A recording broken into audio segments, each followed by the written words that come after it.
జై శ్రీరామ్.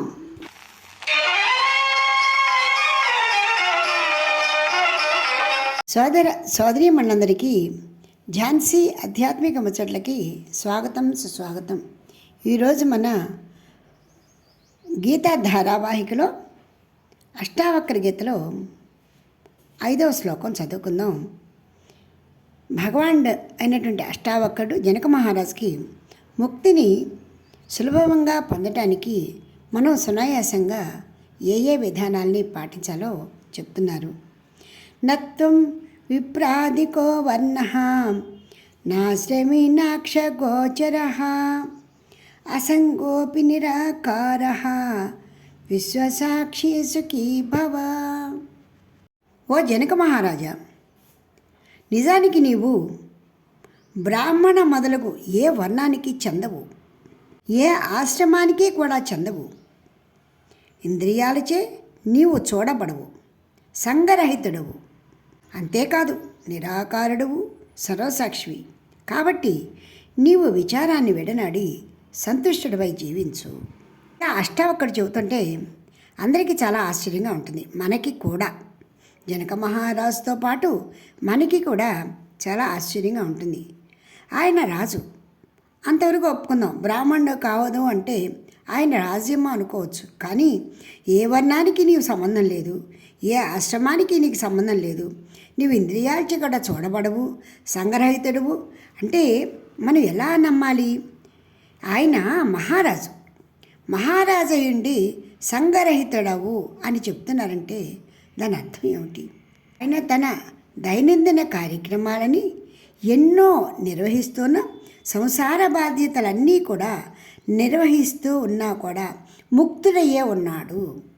వేటిలోనూ ఆయన జీవించి లేడు అంటే వాటికి బానిసలు కాలేదు.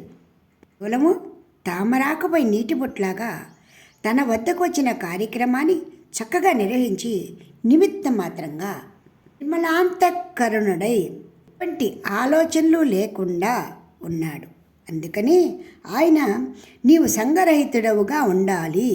అంతేకాదు ఆయనకు ఒక ఆకారం ఉంది, ఆయన నిరాకారుడు అన్నాడంటే నిజానికి నీలో ఉన్నటువంటి ఆ పరమాత్మ స్వరూపానికి ఏదైతే విశ్వసాక్షిని చూస్తూ ఉందో ఆ సాక్షీభూతమైన ఆత్మకి ఆకారమే లేదు కదా. ఆ కారణంగానే ఇంద్రియాలు కూడా ఆత్మస్వరూపాన్ని చూడవు. కారణంగానే నీవు ఏ వర్ణానికి ఏ ఆశ్రమానికి చెందవు అంటూ ఘంటాపదంగా చెప్పారు. దానికి జనక మహారాజు ఒక్కరే కాదు, నిజాన్ని మనం నిగూఢంగా ఎప్పుడైతే ఆలోచించామో ఈ శరీరం అనేది పతనమయ్యేదే. వికారమైనటువంటి శరీరము ఎందుకు ఉపయోగం లేదు, కేవలము లోపల ప్రకాశిస్తూ ఉన్నటువంటి చైతన్యవంతమైన ఆత్మ ద్వారానే ఇంద్రియాలు కూడా చూడబడుతున్నాయి. ఎప్పుడైతే ఈ ప్రకాశం ఆగిపోతుందో అన్ని సమస్తము కూడా నిర్జీవమైపోతాయి. కాబట్టి ఇవన్నీ కూడా తాత్కాలికమైనవి, ఆత్మకి సంబంధం లేనివి అని ఎప్పుడైతే తెలుసుకున్నామో మనం వాటిని చుట్టుకోవద్దు, అవి మనని చుట్టుకోవటానికి అవకాశం ఇవ్వకూడదు. ఎప్పుడైతే మన మనస్సు ఆ విధంగా ఆలోచించిందో మనం ముక్తులమే. ఈ విషయాన్ని అష్టావక్రులు నాయన ఎవరైనా కూడా ముక్తిని సునాయాసంగా పొందవచ్చు అంటూ చెప్పారు. ఎప్పుడైతే మనస్సు నిర్మలమైపోతుందో వాళ్ళకి ఆశ్రమంతో అంటే గృహస్థాశ్రమం కానీ, బ్రహ్మచర్య ఆశ్రమం కానీ, అటు వానప్రస్థాశ్రమంతో కానీ, ఇటు సన్యాసాశ్రమంతో కానీ పని లేదు. కారణము అది ముక్తి పొంది ఉన్నది. ఏ ఒక్క దానితోటి సంగమం అయినా కూడా దానికి ముక్తి లేదు. జీవన్ముక్త స్థితిని పొందినప్పుడే నీవు సునాయాసంగా ముక్తుడు అయినట్లే. ఈ కారణంగానే ప్రతి వారు కూడా తమ విద్యుక్త ధర్మాలని నిర్వర్తిస్తున్నప్పటికీ కూడా సంగరహితులై ఉండాలి. ఎప్పుడైతే సంగరహితులై ఉంటామో ఖచ్చితంగా మనం ముక్తులు అయిపోయినట్లే అంటూ అష్టావక్రులు చాలా సునాయాసంగా జనక మహారాజుకు చెప్పారండి. ఎంత తేటతెల్లంగా చెప్పారో చూడండి. ఇది చాలా వాస్తవం, మనకి అనుభవంలో కూడా వస్తుంది. మనం మన ఇంట్లో జరిగే విషయం గురించి ఒక విధంగా మనసులో తాపమని పొందుతూ ఉంటే మనకి స్వయంగా జరిగే విషయం గురించి ఇంకొకలా ఎక్కువగా మదన పడుతూ తాపాన్ని బాధని పొందుతాము. అదే పక్కవారికో ఎదుటివారికో తెలిసిన వారికో జరుగుతూ ఉంటే ఆ బాధ కొంత, ఇంకా దూరంగా ఉన్న వారికి జరిగితే పెద్దగా పట్టించుకో. అంటే ఇన్ని రకాల భావాలు, ఇన్ని రకాల ప్రభావాలు కూడా మనం నిత్య నైమిత్తిక జీవితంలో అనుభవిస్తూ ఉన్నప్పటికీ, వాటి గురించి మనకు తెలుస్తూ ఉన్నప్పటికీ కూడా గమనించకుండానే, మనకు తెలియకుండానే అట్టి జ్ఞానం మనలో ఉంది అని తెలిసినా కూడా విస్మరించి కావాలని బంధాలలో ఇరుక్కుని ముక్తిని పొందటానికి మార్గాన్ని మనము పట్టించుకోవటం లేదు అనేది ఖచ్చితం. నిజానికి ఎవరికి వారే ఈ విధంగా బంధ విముక్తులవటానికి ప్రయత్నించాలి. గురుముఖతను సాక్షాత్ భగవంతుడే వచ్చినా కూడా బయటికి రాలేరు. ఇంకా ఆయన ఏం చెప్తున్నారో విందాం. కైవల్యోపనిషత్తు కూడా త్రిశుద్ధామసు యద్భోగ్యం భోక్తా భోగశ్చ యద్భవేత్ తేభ్యో విలక్షణ సాక్షి చిన్మాత్రోహం సదాశివ. జాగ్రత్త, స్వప్న, సుషుప్తి అనే 3 అవస్థలలో కూడా అనుభవించేది అనుభవము. వీటన్నిటికంటే విలక్షణంగా ఉండేది సాక్షి. నిత్యము కళ్యాణప్రదంగా చిద్రూపంగా భాషిస్తూ ఉంటుంది. కాబట్టి దానిలో లీనమై ఉండటమే ముక్తి. ఈ కారణంగానే భగవద్గీతలో భగవానుడు కూడా ఆత్మకి ఏమి అంటవు, సాక్షి మాత్రమే, తామరాకవై నీటి పట్ల అన్నీ కూడా వెళ్ళిపోతూ ఉంటాయి, ఆ విధంగా ప్రతివాడు ఉండాలి అని సాక్షాత్ భగవానుడు కూడా మనకి చెప్పడం జరిగింది. ఆ కారణంగానే నిరాకారము సర్వసాక్షి అయిన ఆత్మవు నీవే. ఈ ధ్యానాన్ని, ఈ ఉద్దేశాన్ని, ఈ స్పష్టమైన విషయాన్ని ఆలోచించి మదించి స్థిరమైన నిర్ణయంలోకి నీవు వచ్చినప్పుడు నీవు సదా సంతోషంగానే జీవిస్తావు. సుమతి శతకంలో మనకి చక్కటి పద్యం ఇచ్చారండి. అలాంటి వాళ్ళందరికీ కూడా అర్థమయ్యే విధంగా సుమతి శతకంలో చక్కటి పద్యం వచ్చింది.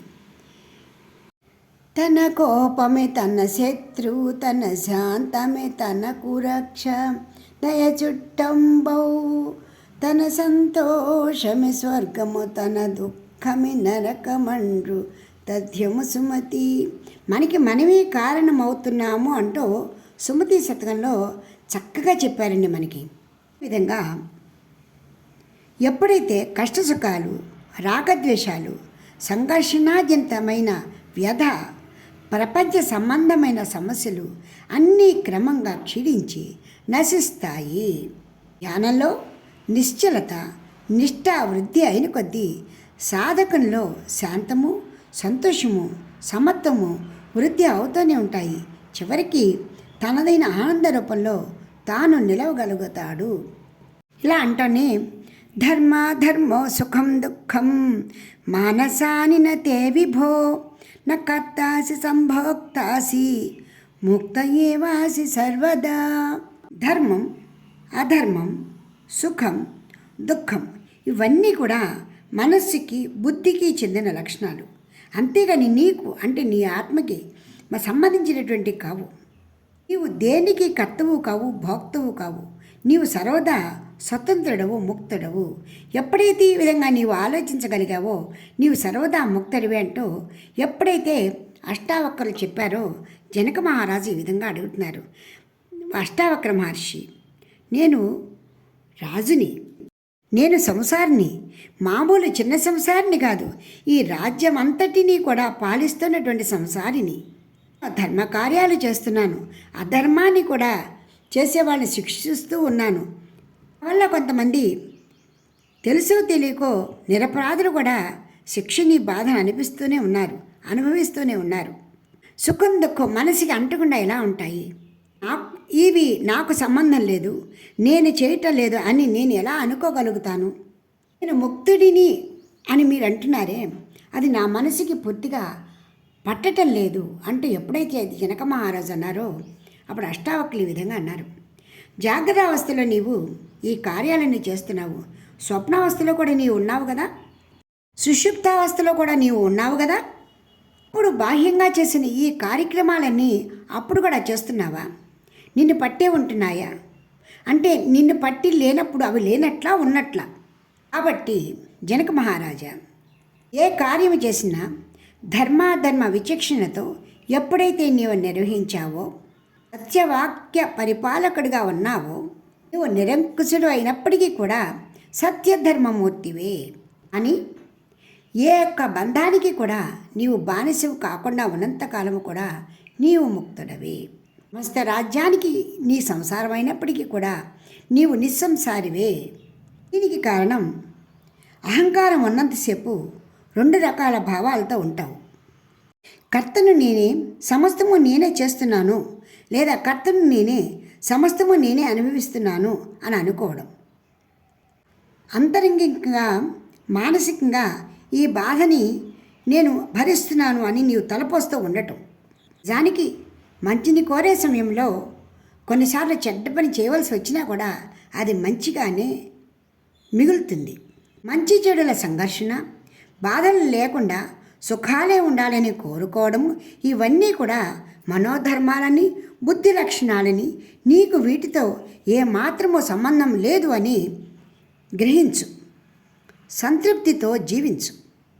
నిత్యశుద్ధమైన ఆత్మగా నీవు ఎప్పుడైతే ఉన్నావో నీ మనసుకి ఎటువంటి సంఘర్షణలు, సమస్యలు రావు. నీవు ఎప్పుడైతే పక్షపాత బుద్ధితో అసత్యంగా ఉన్నప్పుడు, అధర్మ పాలన చేసినప్పుడు, నీవు వాటికి బానిసగా వెళ్ళినప్పుడు మాత్రమే నీ మనసు శోకిస్తుంది. ఎప్పుడైతే నీవు నిమిత్త మాత్రమైన దృష్టితో నిష్పక్షపాతంగా నిర్మలాంతఃకరణుడవై నిస్సంగుడవై కర్తవ్యాలని చేస్తున్నావో అప్పుడు నీవు ముక్తుడవే. రాజా, నీవు ఈ రాజ్యానికి మాత్రమే రాజువు కాదు, రాజ్యంలో ఉన్న ప్రజలందరూ కూడా నీలోని సత్యసంధతతో ముక్తిని పొందే విధానాన్ని పొందుతారు. అందరికీ కూడా మార్గదర్శకుడు అవుతావు. అష్టావక్రుల జనక మహారాజుకు చెప్పారండి. దానికి అష్టావక్రుల జనక మహారాజుకు చెప్పడమే కాదు, ఇందులో ఎంత సత్యత ఉన్నదో, ఎంతటి ధర్మం ఉన్నదో, ఎంతటి న్యాయబద్ధత ఉన్నదో మనందరం ఆలోచిస్తూ ఉంటే నిత్యము కూడా మనం అతి సునాయాసంగా జీవన్ముక్త స్థితిని పొందగలుగుతాము. వచ్చే సంచికలో అష్టావక్రులు ఇంకా ఏమని జనక మహారాజుకు చెప్తున్నారో విందాము. ఇప్పటికి స్వస్తి. మీకు ఈ వీడియో నచ్చితే లైక్ చేయండి, షేర్ చేయండి, సబ్స్క్రైబ్ చేయండి.